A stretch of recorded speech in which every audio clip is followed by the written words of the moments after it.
Hey guys, it's me, Mario, and today we're going to continue Koldo, the Arctic Warrior.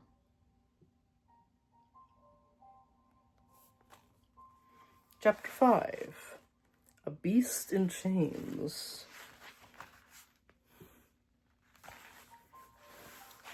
How y'all doing today? Hope you're doing well.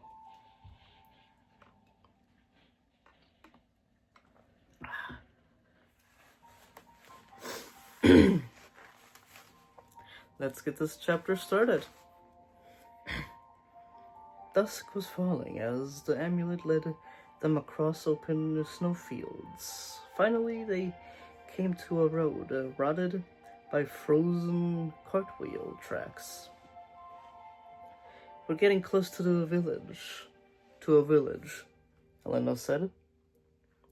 Tom's eyes were drawn to a light on the horizon. At first, he thought it was the glow of the setting sun, but then he spotted a smudge of flames and smoke. Something's on fire, he said to Elena. They might need help. Tom dug his heels into Storm's sides, and the stallion galloped along the road. His hoofs squelched in the snow, and it splattered up Tom's legs. Soon they came upon fences and small huts. They slowed when they saw a group of 4 travelers wrapped in furs. They were laughing and patting each other on the back. As Tom and Elena passed, they looked up. "That's a fine horse," said one young man. "Have you come to see the Iceman too?" The Iceman? Tom felt a prickle of anxiety. It couldn't be Koldo, could it? Surely the people of Grilda wouldn't be smiling as they spoke about a beast. Not if Valmel had enchanted it too. What do you know of the Iceman?" asked Elena. "Why, that he's made of ice, of course," laughed the man, "and that people are coming to free shore from all over Grilder to see him." "Free shore?" said Tom. The man looked at them, frowning. "You really are lost, aren't you? Never mind, though. The Iceman's not going anywhere. You should go and see him, too." Tom spurted Storm on again, and they left the group behind. In the narrow streets of Freeshore, children were playing, wrapped up against the cold. Smoke came from the chimneys, and cooking aromas wafted out of an open window. Tom was glad to be back in a town. There didn't seem to be any sign of a fire, and nobody was panicking. Everything seemed at peace, said Elena. "I don't understand." Tom shook his head. "Me neither. It seems these people are living within the stone's throw of the beast.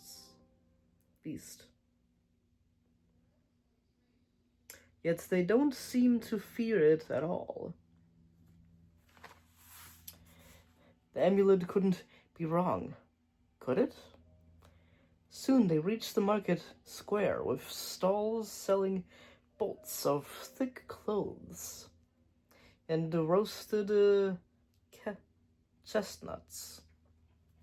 Sled marks crisscrossed the packed snow, and a group of tethered dogs growled uneasily at Silver.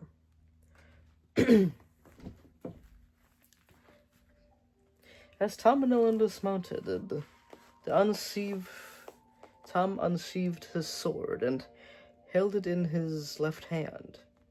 His right hand was still throbbing with the pain of Crab's poison. "Why do you have your sword out?" asked Elena, frowning. Tom's eyes scanned the horizon.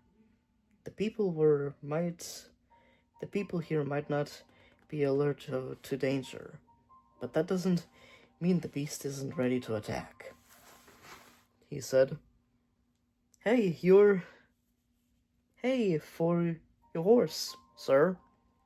Tom turned to see a boy of about his own age when he saw the sword on Tom's left hand.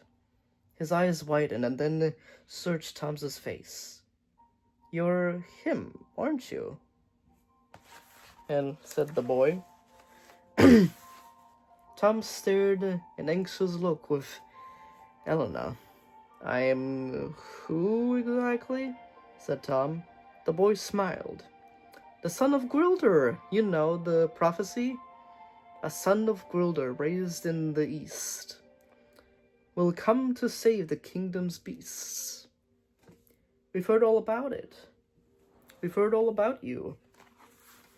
Tom remembered how the fisher boy Castor had called him the son of Gwilder too.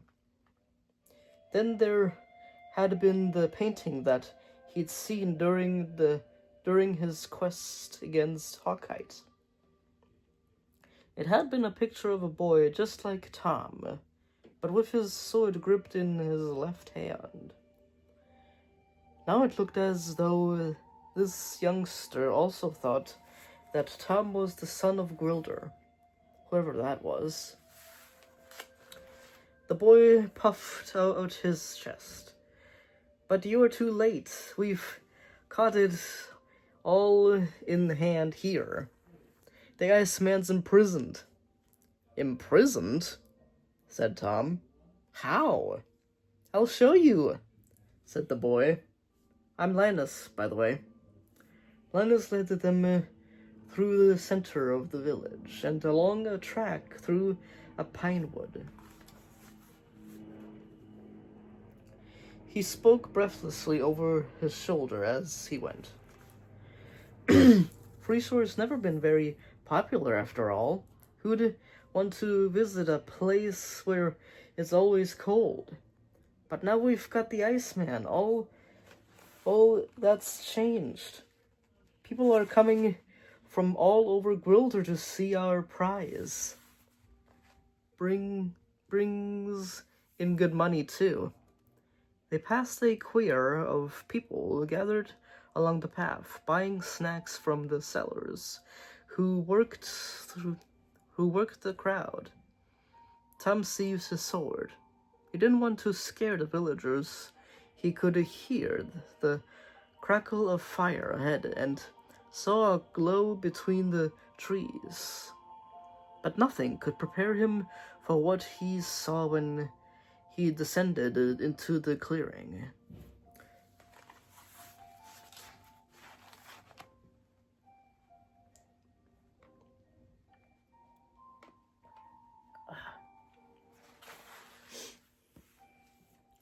Four huge torches, bellowing smoke, and each the size of a man, who were positioned in a square on a frozen lake in the middle. Sitting on the ground was Koldo, gasped Elena. The beast's icy body glistened in the firelight.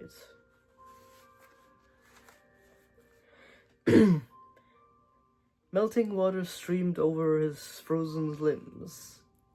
There was 4 ropes around Koldo's neck, and each was tied to one of 4 massive boulders.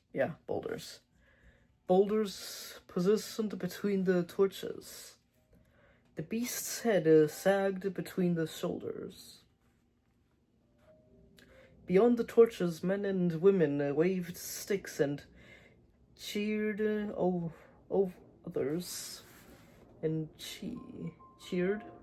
Others simply looked at him in amazement. "Well, what do you think?" said Linus proudly. Tom was numb with shock. Normally when he met a new beast for the first time, the emotion that filled him was fear, but all he could feel now was pity. "Of course," Linus continued. "We can't put the torches too close or he'll melt away to nothing. We found this works best. He's shrunk a bit since we captured him, but he seems to be able to produce new ice all the time." Tom turned to Elena and saw tears in her eyes. "It's horrible, Tom," she said. Looking at the beast, Tom searched for a sign of Velmel's enchantment. All the other beasts he'd faced in Gwilder had something green. Pincers or green feathers. But there was nothing on Koldo's body that looked bewitched. The beast wasn't thrashing around or trying to flee. He crouched with his head bowed. Tom seized Linus by the arm. "I must speak to your village elders," he said. Linus looked alarmed. "Why? Don't you want to see the Iceman up close?" "Please," said Tom. "It's important." Linus nodded slowly and led them down another track as the sound of the crowd died away. Tom whispered to Elena, "I think they have made a terrible mistake." And here's the 2-page drawing of the crowd surrounding Koldo with torches around him.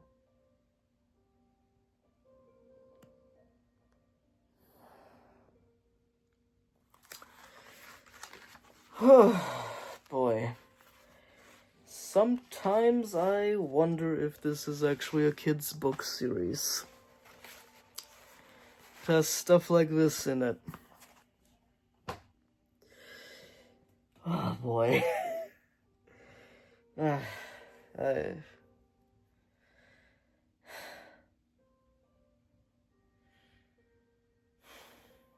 I need a moment.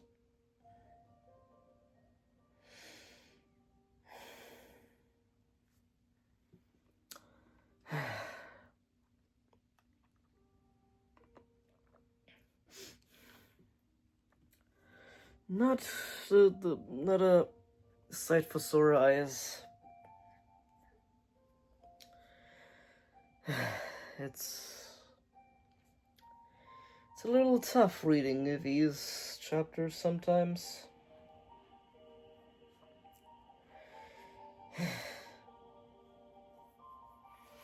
Especially when Tom has to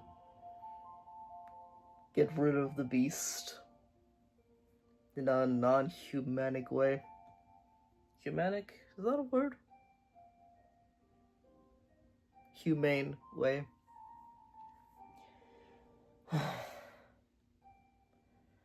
that is what the series is about, I guess.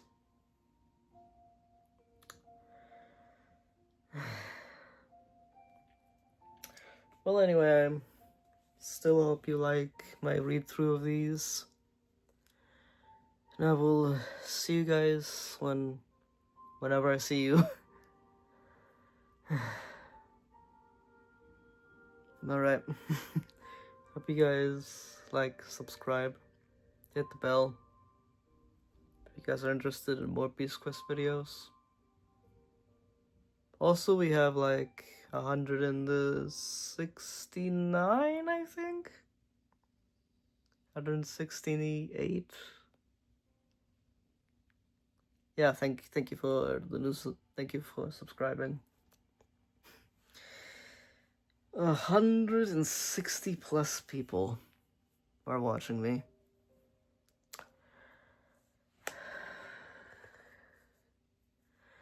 My anxiety is like really high thinking about that, so I'm growing slowly but surely.